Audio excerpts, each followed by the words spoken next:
Bismillahirrahmanirrahim. Assalamualaikum warahmatullahi wabarakatuh. Alhamdulillahirabbil alamin. Wa bihi nasta'inu ala umuri dunya waddin wa ala alihi wa sahbihi ajmain.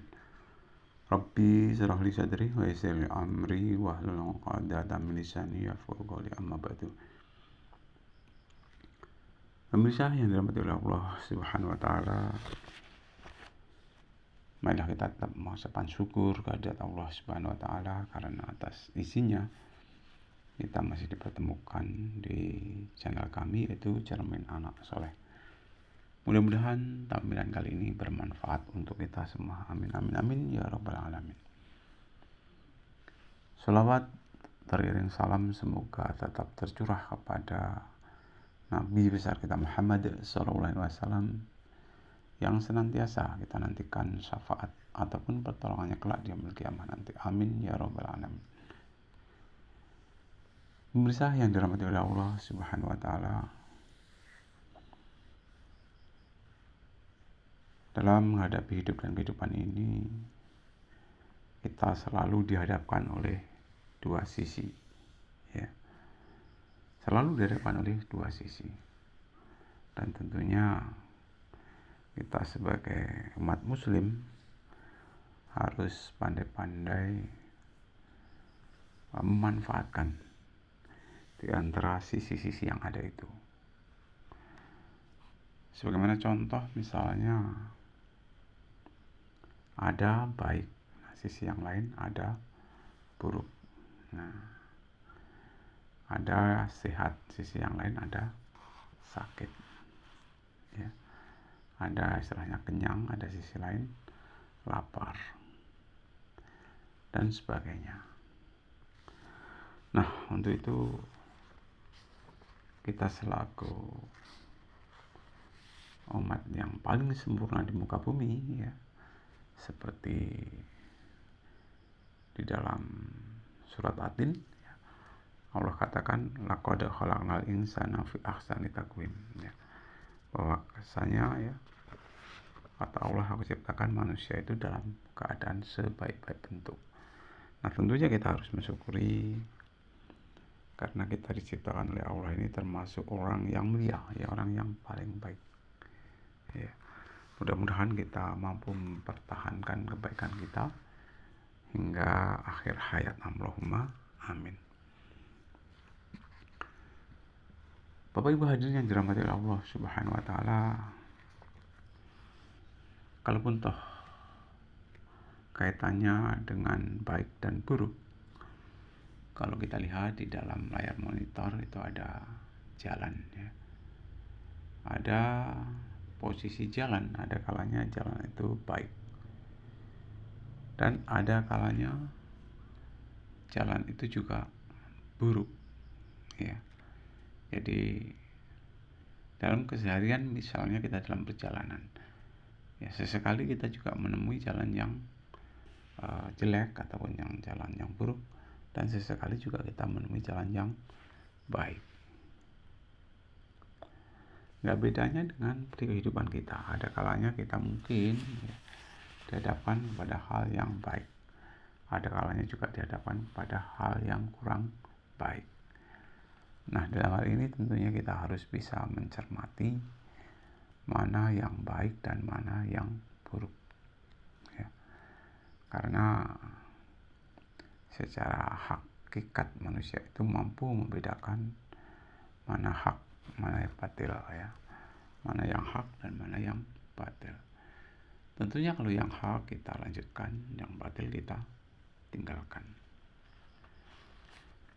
Bapak Ibu hadirin yang dirahmati oleh Allah Subhanahu wa taala, dalam hidup dan kehidupan ini kita tentunya berupaya, ya. Berupaya untuk menjadi orang yang baik, ya.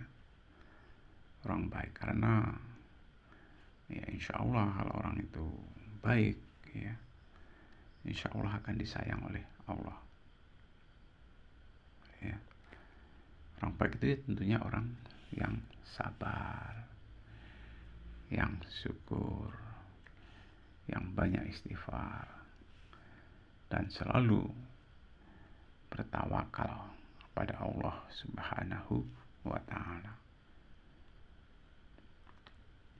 Bagaimana sih kita berupaya untuk menjadi orang yang baik? Orang yang baik itu diantaranya ya, mereka bersikap adil kepada siapapun, diri sendiri, orang lain, ya, keluarga, maupun terlebih kepada Tuhan yang Maha Kuasa.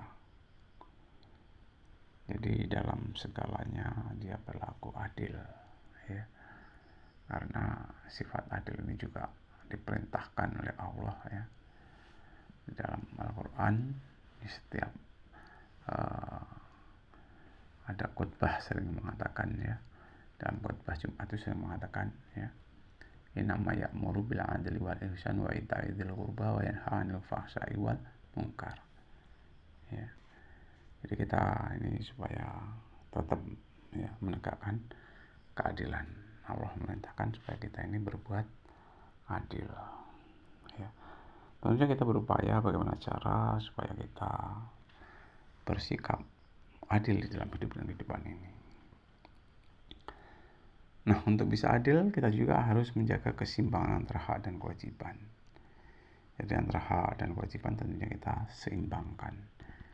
Ya, sebenarnya kita nggak perlu menuntut hak sebenarnya, karena dengan kita melaksanakan suatu kewajiban, insya Allah hak akan menyertainya. Ya, begitulah secara hierarki hidup dan kehidupan itu seperti ini. Ya, utamakan kewajiban, ya, baru setelah kita mengutamakan kewajiban, hak akan mengiringinya, insya Allah seperti itu. Kemudian kita juga punya hak untuk menghargai orang lain, untuk menghormati orang lain.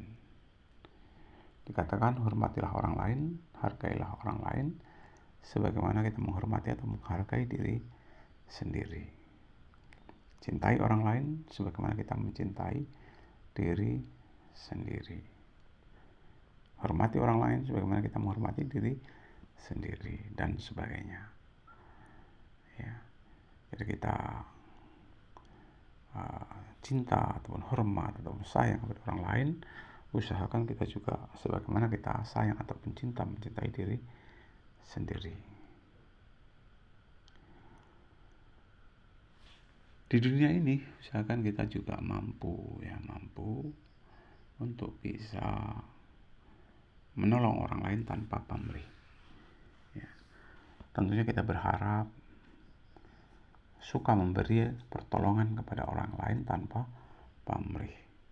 Insya Allah hakikat dari kebahagiaan itu kalau kita memberikan pertolongan kepada orang lain dengan ikhlas lillahi ta'ala tanpa pamrih, orang tersebut bahagia, kita pun akan merasa bahagia.